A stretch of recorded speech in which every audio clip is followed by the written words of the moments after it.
মাটির 10টা বৈশিষ্ট্যের কথা এখানে কি করা হয়েছে, উল্লেখ করা হয়েছে। আর আগুনের 10টা ভয়াবহতা ক্ষতির কথা কি করা হয়েছে, তুলে ধরা হয়েছে। এইখানে এসে শয়তানি কি দিচ্ছে, যুক্তি দিচ্ছে, যে এই যুক্তিতে আমি কি করতে পারি না, সে যুক্তিটা দিচ্ছে।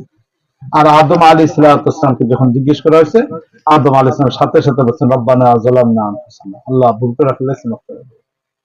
তাহলে আদম আলাইহিস সালাম কি করে ফেলেছেন, কোনো যুক্তি দেখান নেই, কোনো যুক্তি দেখান নেই, বরং আদম আলাইহিস সালাম সাথে সাথে বলে ফেলছেন রব্বানা যালামনা আনফুসানা, আল্লাহ ভুল করে ফেলেছেন। এই জন্য বড়দের সামনে কখনো কি দেখাইতে নেই, যুক্তি দেখাইতে নেই। বড়রা বকা দিলে চুপ হয়ে যাবে।